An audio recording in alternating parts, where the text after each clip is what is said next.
नमस्कार, स्वागत है आप सभी को। आज की कहानी है सावन सोमवार व्रत कथा। मधुबन में दो चिड़िया रहती थी। दोनों में काफ़ी लगाव था। बगीचा के पास में नदी थी। गांव के लोग स्नान कर रहे थे और बगीचा से फल फूल बेलपत्र तोड़कर घर ले जा रहे थे। यह देखकर एक चिड़िया ने दूसरे चिड़िया से कहा, आज सावन सोमवार व्रत है। मैं भी इस व्रत को रखी हूँ। इस व्रत को करने से इस जीवन के बाद दूसरा जीवन में अच्छा स्थान मिलेगी। यह सुनकर दूसरी चिड़िया ने कहा, तुम्हारे साथ मैं भी इस व्रत को रखूँगी। पहली चिड़िया ने विधि पूर्वक व्रत की और दूसरी चिड़िया ने खा पी कर दिखावा की। दोनों एक ही साथ मरी और एक राजा के घर में जुड़वा बहन बनकर जन्म ली। राजा बड़ी का नाम सत्यवती और छोटी का नाम रूपवती रखी। दोनों बड़ी हुई और दोनों की शादी एक ही बार हुई, अलग अलग नगर में। सत्यवती का मंत्री से और रूपवती का राजा से। सत्यवती जब ससुराल गई तो धन दौलत दिन दूना रात चौगुना होने लगा और 7 पुत्र भी हुआ। घर धन वंश से भर गया। सत्यवती को अपने कर्तव्य का फल मिला था। नगर में चारों तरफ प्रशंसा हो रही थी।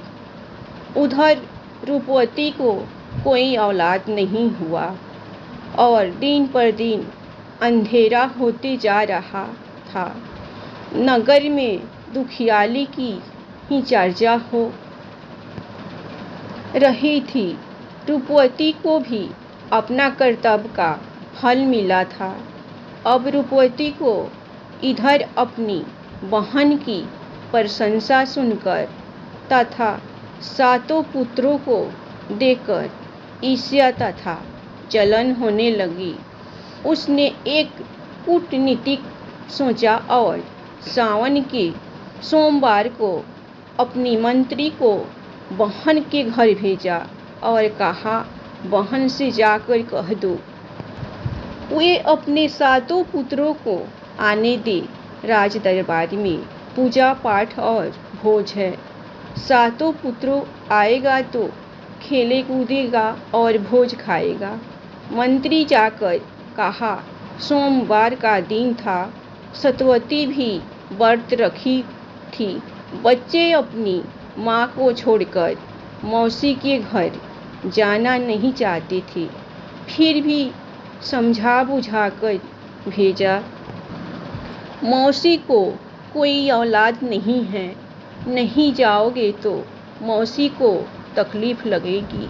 और उसने मंत्री से कहा, कल सुबह सभी पुत्रों को पहुंचा देना। पुत्रों जब राजमहल पहुंचे तब रूपवती ने बहुत खिलाया कुदाया, प्यार का दिखावा किया। जब रात हुई तो 7 भाई को खिला पिला कर सुला दिया। सो जाने के बाद एक एक कर अपनी बहन के 7 पुत्रों को काट कर मार डाला और एक डलिया में रखकर लाल कपड़े से बांधकर मंत्री से कहा कि ये मेवा मिष्ठान है, ले जाकर मेरे बहन के घर में दे दो और बोल देना पुत्रों सब कल सुबह जाएगा। जब डालिया लेकर गया तो वह काम में लगी हुई थी। मंत्री को बोल दी, घर के अंदर में ले जाकर रख दो। मंत्री बोलकर चला आया। जब सुबह हुई तो सत्यवती स्नान पूजा पाठ की और 12 व्यंजन बनाकर व्रत पारण के लिए अपने पुत्रों का इंतजार करने लगी। सुबह से शाम हुई और शाम से आधी रात हो गई।